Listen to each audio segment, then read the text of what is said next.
Our next guest is the Aztecs assistant head coach, nice enough to join us here on Extra Sports 1360. Coach Brian Dutcher is with us. Coach, great to have you back on the show. Congrats on the championship. Yeah, what a weekend. Wow. I mean, Seriously. TCU put up a heck of a fight, and we are fortunate to come away with a win and get a piece of the conference title. No doubt. Without a doubt, man. I look at your record, and it's truly incredible what you guys have been able to do this year. Has any of this, and I know you're confident, but has any of this success exceeded your expectations, Coach? You know, as the season went along, you know, our confidence grew.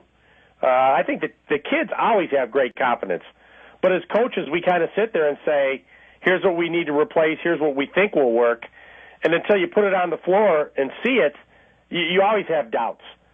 And so as we continue to get better, play games, win close games, this team had a certain swagger that we thought, wow, this group really believes in itself and has got a chance to do something special. And getting a piece of the conference title with this group was really something special. Coach, I wonder if you could tell me what was the difference between the team's three-game skid a little bit earlier. Obviously, you were going up against UNLV and New Mexico Air Force as well, three very good teams in the conference. But what was the difference between the team with a three-game losing streak and then ending this year on a four-game winning streak? You know, it's the difference between success and failure is so small. And obviously, the game at UNLV, we've got the ball with the lead with under a minute to go, have a chance to win it. We let it get away. New Mexico did a heck of a job. They made shots and just beat us up on our home court. And then Air Force was disappointing in the fact where we didn't have Jamal Franklin. And we're not extremely deep. And when you lose Jamal for an entire game and then you have Garrett Green go out with 12 minutes to go with an ankle injury, the numbers caught up with us in that game. And that's not taking anything away from Air Force. They played a wonderful game. Mm-hmm. But we lose two two-point games in that skid. And it's just such a small margin. We come back and beat Wyoming in overtime. That was not easy. And we got a little bit of the swagger back. We started making shots, and we're able to carry that win streak to the end of the season and get the conference title. Aztecs co-champs with New Mexico in the Mountain West Conference, getting ready for Boise State on Thursday. Assistant head coach Brian Dutcher, nice enough to join us on Extra Sports. Coach, you mentioned Jamal Franklin, and I've watched every one of his games. He gets better, and you could see it. Each and every game, he gets better. What does that say about his own individual work ethic? Well, you know, he wasn't playing a lot for us at all as a freshman, but kind of willed himself into the lineup by the time the conference tournament came along. And he hit three big three-point shots against Utah in the opening round of the conference tournament a year ago, and just kept working and working. Wouldn't say, my time's going to come a year from now. He willed his way into some minutes last year. And then he just works and works and works and continues to get better. And, you know, Jamal makes plays where everybody scratches their head, including the coaches. You know, he plays with such reckless abandon, but with such confidence that the worst thing we could do as a coaching staff is strip him of that confidence. And as the season goes on, Jamal's a smart player. He learns from his own mistakes.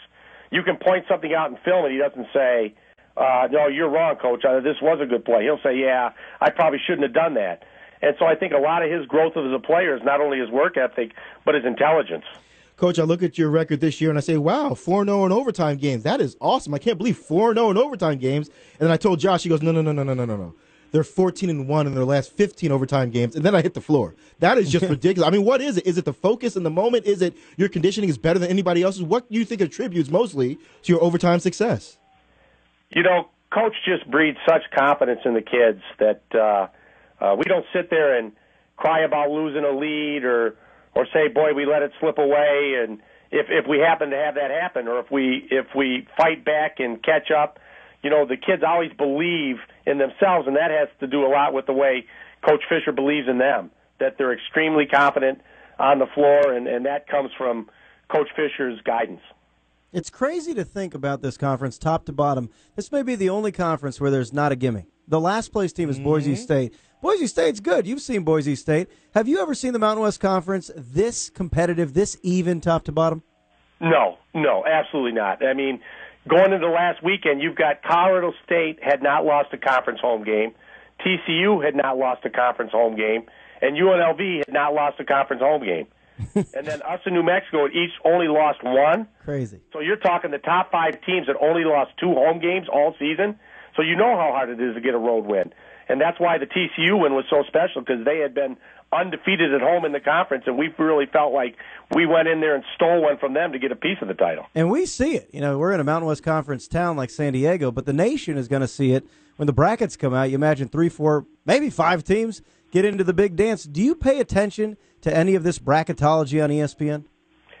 You know, if we're sitting on the bubble, it drives me crazy. You know, I find myself watching the conference tournaments and saying, boy, no upset, no upset. We got to work our way in.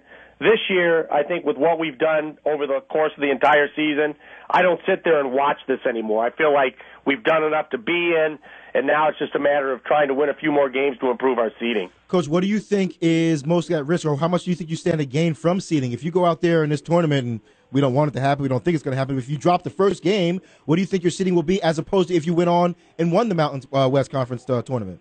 You know, I don't know what would happen to our seeding if we dropped our first or second game. I think if we won the thing, there could be an argument we might be the best team in the West, which means we could maybe stay West. Sure.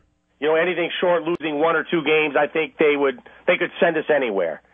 And obviously last year was a dream placement to play in Arizona and then come back. That's what I want again, right? Anaheim, I mean, that was like a dream. And that gave us a tremendous opportunity to win basketball games.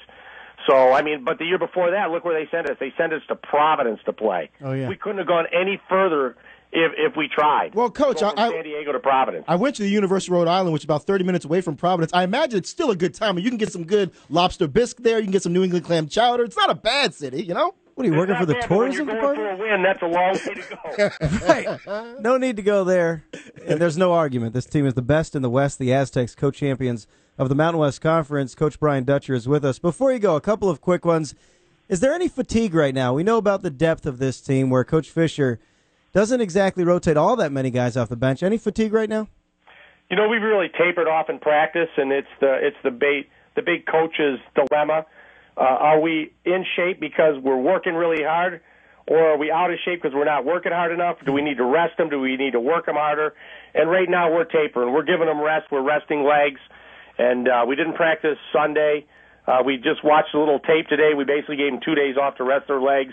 And then we'll be back hard at practice tomorrow, getting ready for Boise on Thursday afternoon. And finally, Coach, you do have a reputation as a phenomenal recruiter going back to the days of Michigan. I wonder, when I watch player introductions, and it is such a scene, there's hip-hop, the lights go down, it's like an NBA atmosphere. How much does that help in recruiting when you tell an 18-year-old you can be yourself? When you come to San Diego State, you really can just be yourself and be surrounded with other guys who act their age. You know, I think all kids want to have fun playing basketball. And I think sometimes as coaches, we can take the fun out of it. And I think there was a day in Coach's career where he would have not have put up with all the dancing and all that stuff. But I think we all learn, and coaches, I think Coach says, hey, it's all about the kids. They're enjoying themselves. They're not doing anybody any harm in doing it. They're getting themselves psyched up to play. And so I think people want to play for Coach Fisher. They know that he has great confidence in the people that play for him, and he lets them play their game. He doesn't let them play dumb. He doesn't let them make a lot of foolish mistakes. But he teaches in practice, and then when game time comes, he lets them play. And you can see what the results are over the last number of years. I love it. I absolutely love the program. Coach, it's great to have you on the show. We wish you the very best in Vegas. Thanks, guys. Look forward to seeing you soon. You got it, Coach.